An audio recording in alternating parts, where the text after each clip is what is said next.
Hello everyone, welcome to Learning Twist. तो ये class 6 का chapter number 2 from hunting gathering to growing food. Okay, तो chapter 2 है ये। तो इसका पार्ट 1 जो है चैनल पर जा चुका है। तो उसमें हमने देखा कि जो अर्ली मैन था वो कहाँ रहता था, कैसे क्या करता था, हंटिंग कैसे करता था। वो अपना हंटिंग मीन्स शिकार, वो शिकार कैसे करता था। गैदरिंग मीन्स हो गया जैसे कि वो चीज़ों को इकट्ठा करता था, खाने को कलेक्ट करता था कि पत्तियाँ कहाँ से ला रहा है, सामान कहाँ से इकट्ठा कर रहा है, तो इकट्ठा करने को बोलते हैं गैदरिंग। तो उसने हंटिंग सीखी, गैदरिंग सीखी। उसके बाद यह है चैप्टर 2 में कि उसने उसने जो है खाने की कहाँ से तैयारी की, है ना, कि वो खाने तक कैसे पहुँचा, उसने क्या खाया क्या नहीं खाया, कि हंटिंग और गैदरिंग से वो खाने तक कैसे पहुँचा। तो पार्ट 1 में हमने जाना। अब पार्ट 2 में हम देखेंगे कि उसका जीवन यापन कैसा था। ठीक है, तो अब इसमें जो टॉपिक शुरू होता है, आ चेंजिंग एनवायरनमेंट। एनवायरनमेंट हमारा कैसे चेंज हुआ। ठीक है, तो चलिए शुरू कर लेते हैं कि around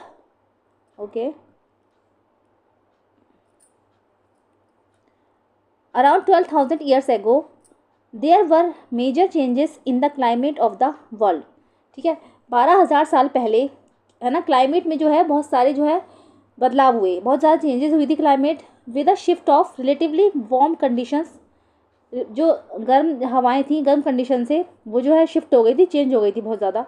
in many areas this lead to the development of grassland. इसकी वजह से क्या था, जगह जगह ग्रासलैंड डेवलप हो गए थे, जगह जगह घास के मैदान डेवलप हो गए थे। कंडीशन जो थी बहुत ज़्यादा वार्म थी, तो जब वार्म थी तो जरा सी गर्मी मिली और पानी मिला, तो उसकी वजह से जगह जगह घास उगाती है, आप लोगों ने देखा होगा। तो क्या था, ऐसा ही हुआ था। क्लाइमेट में जो है बहुत ज़्यादा चेंजेस हुए थे, जिसकी वजह से जगह जगह घास के मैदान डेवलप हो गए थे। This in turn, okay, this in turn led to an increase in the number of deer, antelope, goat, sheep and cattle, animals that survived on grass। तो जब घास के मैदान जगह जगह बहुत सारे डेवलप हो गए थे, तो उसकी वजह से क्या हुआ था कि जो ऐसे जानवर थे जो कि घास को खाते हैं, तो जो कि उसमें ही सर्वाइव कर पाते हैं, तो उनकी संख्या बढ़ गई थी। जैसे कि डियर, हिरन हो गए, एंटीलोप, एंटीलोप मीन्स होता है बारहसिंगा, तो हिरन, बारहसिंगे, गोट, बकरियाँ, शीप, भेड़ और ऐसे कई सारे जो पशु थे ना, मवेशी जो थे वो इकट्ठे हो गए थे, जो कि घास से ही सर्वाइव कर पाते हैं। Those who hunted these animals now followed them. और जो लोग इनको हंटेड करते थे, जो इनका शिकार करते थे, वो इनको फॉलो करने लगे, क्योंकि जहाँ जगह जगह जब घास के मैदान इकट्ठे हो गए तो ये जानवर बढ़ गए वाले जो घास खाते हैं। उसकी वजह से क्या था, जो अर्ली मैन था, ऐसे लोग जो इनको शिकार करते थे इनका, तो वो इन्हीं को फॉलो करने लगे। तो learning about their food habits and their breeding season, वो इनकी फूड हैबिट्स और इनकी ब्रीडिंग सीजन्स को जानने के लिए इनको फॉलो करने लगे, क्योंकि मतलब कैसे इनकी ब्रीडिंग होती है, कैसे मतलब ये दोबारा और एक से अनेक जानवर बनते हैं, और कैसे इनकी फूड हैबिट्स हैं कि अगर ये घास खाते हैं तो हम अगर इनका शिकार करेंगे तो हमें इनसे फूड भी मिलेगा, और अगर हम इनको पाल लेंगे तो इनको रखेंगे तो ये भी हमारे लिए अच्छा होगा, क्योंकि घास के मैदान को ये खाते हैं तो उससे हम भी खा सकते हैं उनको। तो it is likely that this helped people to start thinking about herding and rearing. तो इससे क्या हुआ कि इससे लोगों को ये सोचने में मदद मिली कि लोग कैसे हर्डिंग करते हैं। हर्डिंग मीन्स हो गया पशुपालन, and rearing these animals themselves, और वो इन एनिमल्स को रेयर करते हैं, उसको पाल पोस कर अपने पास रखते हैं, कैसे उनको भोजन खिलाते हैं, कैसे उनको फूड खिलाते हैं, कैसे वो उनको टेम बनाते हैं। ठीक है, डोमेस्टिकेशन शुरू हुआ था इसी चीज़ से, वो डोमेस्टिकेटेड हो गए थे। वो क्या करते थे, पालतू जानवरों को अपने पास रखते थे, जिससे कि वो सीख गए थे कि पशुपालन में कितने फ़ायदे हैं। ठीक है, यानी कि वो सिंपल सा है कि जैसे कि सारे जानवर जब एक घास के मैदान बने थे, तो ये सारे जानवर उनको खाने के लिए उसी दिशा में जाने लगे थे। तो जितने भी लोग थे जो इनको शिकार करते थे इनका, वो भी इनको फॉलो करने लगे थे। तो उन्होंने धीरे धीरे करके इनका शिकार ना करके उनको पालना शुरू किया, तो जिससे हर्डिंग शुरू हुई। उनके दिमाग में आया हुआ कि अगर हम इनको पाल लें तो कितना अच्छा होगा, तो इसकी वजह से हर्डिंग शुरू हुई। हर्डिंग मीन्स होता है पशुपालन।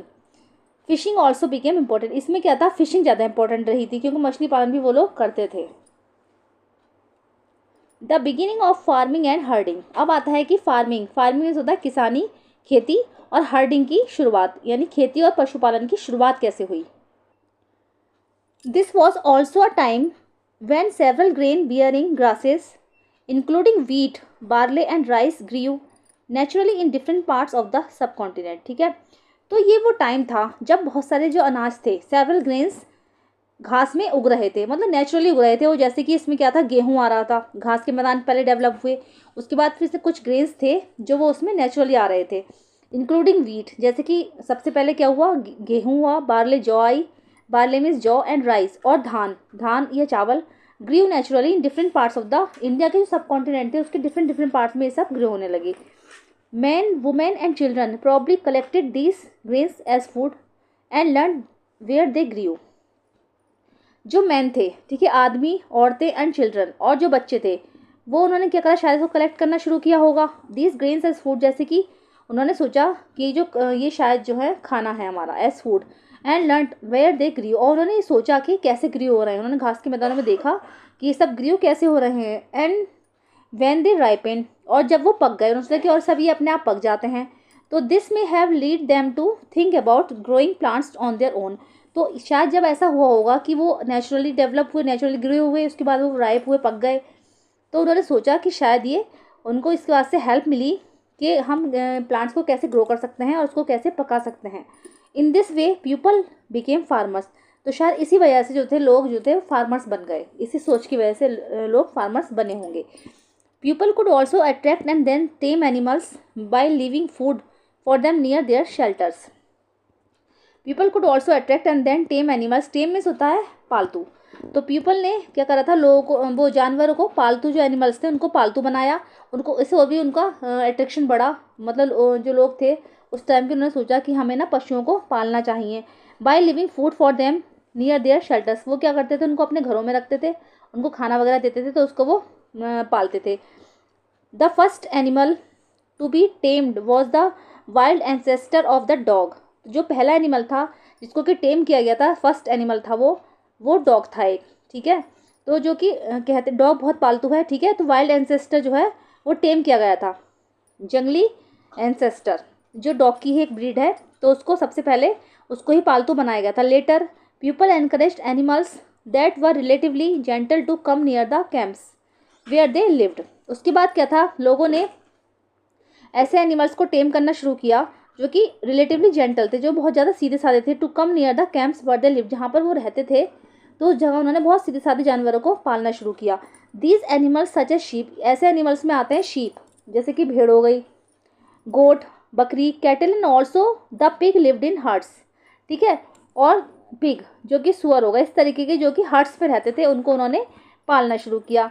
And these animals and most of them at grass. और इसमें से अधिकतर जो थे वो ग्रास खाते थे. Often people protected these animals from attacks bye there wild animals. और क्या था, लोगों ने उस टाइम इन एनिमल्स को जो है वाइल्ड एनिमल्स थे, क्योंकि वो ये अपने पास ही उनको रखते थे, शेल्टर्स अपने घरों में रखते थे, और ये सिर्फ ग्रास खाते थे. शीप हो गई, गोट हो गई, पिग हो गए, ये सीधे साधे जानवर थे. तो और उसके बाद क्या था, इन्हें घरों में वो इसलिए रखते थे कि जिससे कि जंगली जानवरों से बचे रहें, उन पर वो हमला ना कर सके.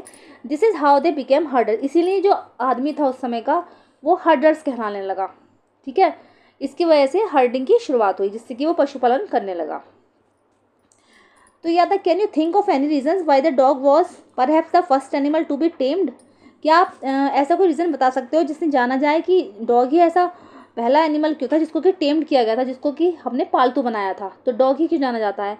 तो शायद ऐसा रहा होगा कि एक तो दो रीज़न्स हो सकते हैं इसके, कि एक तो वो सबसे छोटा है ना, छोटे से घर में भी रहता है, छोटा सा जानवर होता था.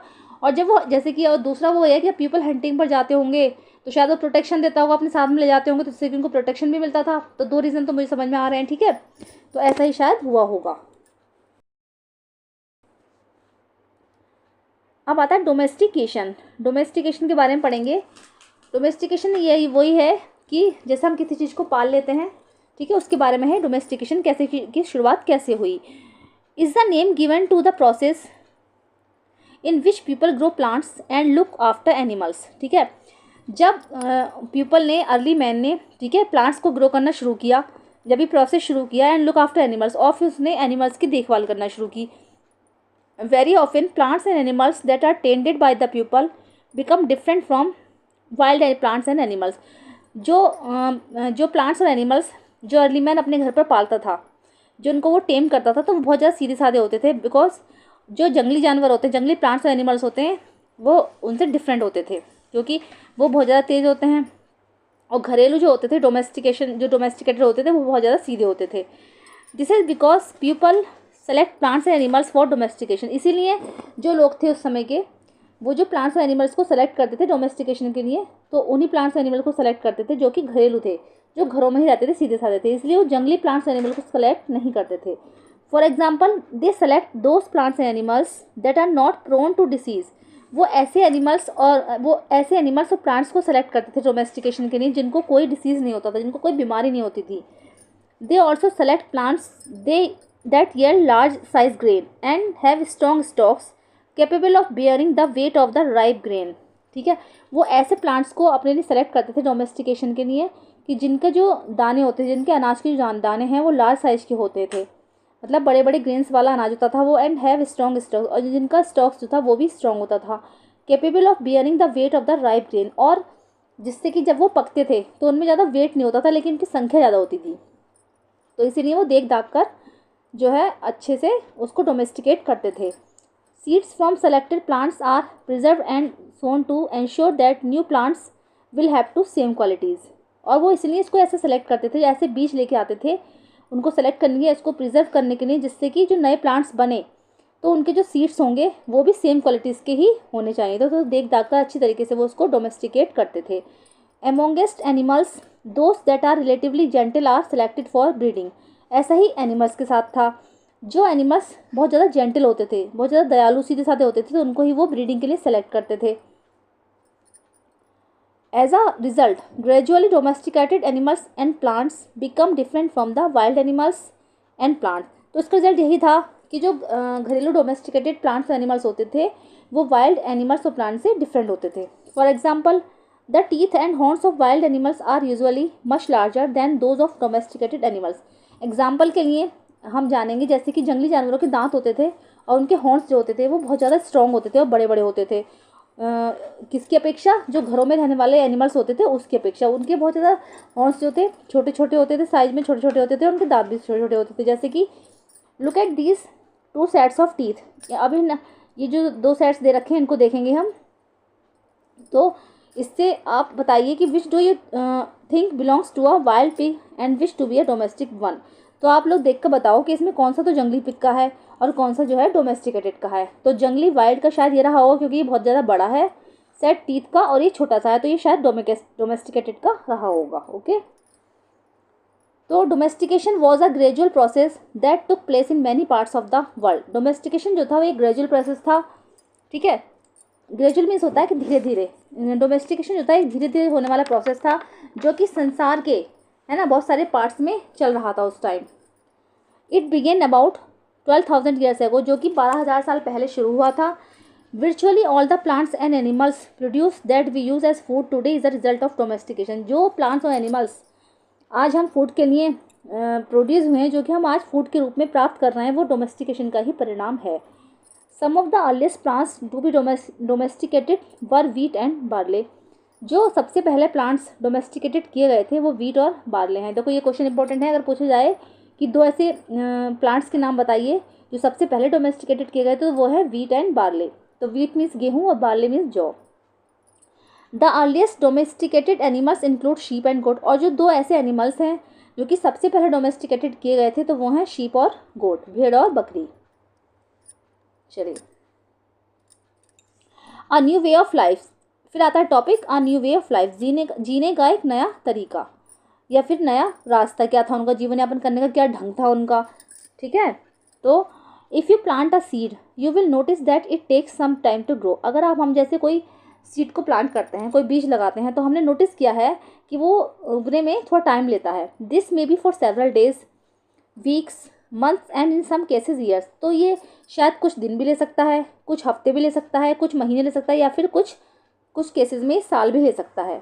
When people begin growing plants, जब लोगों ने उस समय अर्ली मैन ने जब लोगों ने क्या करा था, जब प्लांट्स को ग्रो करना शुरू किया, it mean that they had to stay in the same place for a long time looking after the plants. तो उन्होंने सोचा होगा, शायद जब उन्होंने ग्रो करना शुरू किया होगा तो उन्होंने सोचा होगा कि इसको उगने में तो बहुत टाइम लगेगा, हफ्ते भी लग सकते हैं, महीने भी लग सकते हैं, साल भी लग सकते हैं। तो उन्होंने सोचा कि एक जगह पर ही लंबे समय तक रहा जाए, जिससे कि हम इन प्लांट्स की देखभाल कर सकें, वाटरिंग, इनमें पानी दे सकें, वीडिंग, इनकी वीडिंग कर सकें। तो वीडिंग का मतलब होता है जो प्लांट्स के आसपास जो एक्स्ट्रा पौधे उगाते हैं तो उनको निकालना, उनको वीडिंग कहते हैं। जैसे घास वगैरह उगाती है तो उसको निकालना वीडिंग कहलाती है, तो उसकी वीडिंग कर सकें। Driving away animals and birds, और उनको एनिमल्स और बर्ड्स से बचा सकें, जैसे कि जानवर ना खा जाएँ कोई उसको, या उसको पक्षी ना खा जाए, तो उससे उसको बचाया जा सके। टिल द ग्रेन राइपेंड, और तब तक करते हैं ऐसा जब तक कि हमारे जो ग्रेन होते हैं, जब तक कि वो अनाज राइपेंड, जब तक पूरी तरीके से तैयार ना हो जाए। And then the grain had to be use carefully, और उसके बाद क्या होता है, जो अनाज होता है वो केयरफुली यूज़ किया जा सके।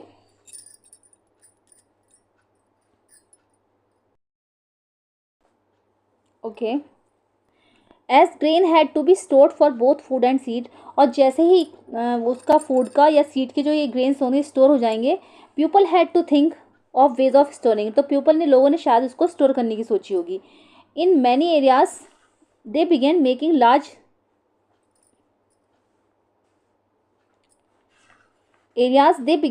लार्ज क्ले पॉट्स और वो बास्केट्स और dug pits into the ground. Okay, बहुत सारे एरियाज़ में, तो अब जैसे पहले अनाज हमारा उग गया, ठीक है, उसको हमने ध्यान से रखा, चिड़ियों से बचाया, जानवरों से बचाया, उसको पानी दिया, उसकी वीडिंग करी, उसके बाद क्या होता है, उसको रखने की समस्या बढ़ी कि इसको हम ऐसे स्टोर कैसे करके रखा जाए। ठीक है, तो बहुत सारे एरियाज़ में क्या था, they began making large clay pots, तो जो लोगों ने उस टाइम क्या हुआ होगा, बड़े बड़े मिट्टी के पॉट्स बनाना शुरू किया, मिट्टी के बर्तन बनाने शुरू किए, और वो बास्केट, या फिर उन्होंने बास्केट्स बनाई वूविंग की, वो वीविंग करके बास्केट्स बनाना शुरू करी, और dug pits into the ground, और फिर उन्होंने क्या करा होगा, मैदान में पिट्स यानी गड्ढे, उन्होंने मैदान में गड्ढे खोदे जिससे कि उसमें हम स्टोर करके रख सकें। तो do you think Hunter gatherers would have made and used pots, तो आप क्या सोचते हो कि हंटर गैदरर्स जो थे, शिकारी और जो गैदरर्स लोग थे, वो would have made and use pots, तो वो जो पॉट्स अपने कैसे बनाते थे, या फिर वो उसको यूज़ कैसे करते थे। Give reasons for your answer, अपने आंसर के लिए रीजंस दीजिए। ओके, तो अब आता है रेयरिंग एनिमल्स, कि उन्होंने एनिमल्स की रेयरिंग कैसे शुरू की। एनिमल्स मल्टीप्लाई नेचुरली, एनिमल्स जो होते हैं, क्या होता है, वो जो है नेचुरली मल्टीप्लाई होते हैं। ओके, दोबारा बताती हूँ एक बार, रेयरिंग एनिमल्स, तो एनिमल्स मल्टीप्लाई नेचुरली, एनिमल्स क्या होता है, वो नेचुरली मल्टीप्लाई होते हैं, मतलब एक से ज़्यादा हो जाते हैं। Besides if they are looked after carefully they provide milk which is an important source of food and meat whenever required. In fact क्या है, जैसे कि एनिमल्स जो हैं वो मल्टीप्लाई होते हैं, लेकिन अगर इसके अतिरिक्त अगर उनकी अच्छे से देखभाल की जाए, लुक आफ्टर किया जाए, उनको केयरफुली देखभाल की जाए उनकी, तो दे प्रोवाइड मिल्क, तो वो हमें दूध भी देते हैं, विच is an important source of food, जो कि फूड का एक इम्पॉर्टेंट सोर्स है। एंड मीट, उससे मीट भी मिलता है, वेन एवर रिक्वायर्ड, जितना हमें रिक्वायर्ड होगा उतना ही उससे मीट और दूध मिलता है। इन अदर वर्ड्स, दूसरे शब्दों में, animals that are reared can be use as a store of food.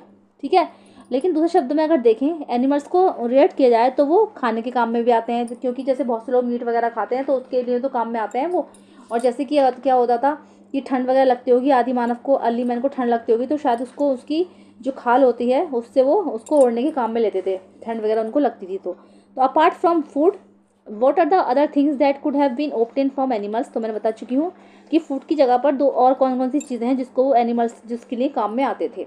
What are animals use for today, और आज कौन से एनिमल्स को हम यूज़ करते हैं। ठीक है, तो ये सब आप जानते ही हो।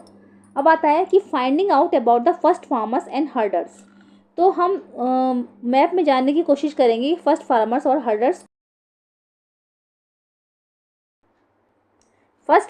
हर्डर्स, कौन थे, इसके बारे में हम जानेंगे। ठीक है, तो फर्स्ट फार्मर्स यानी कि सबसे पहले खेती किसने की, और जो है पशुपालन सबसे पहले किसने किया। Finding out about the first farmers and herders. ठीक है, तो लेसन जो है लेंथी हो रहा है, इसको हम नेक्स्ट वीडियो में कवर करेंगे। ओके, तो मिलते हैं नेक्स्ट वीडियो में। Thank you so much.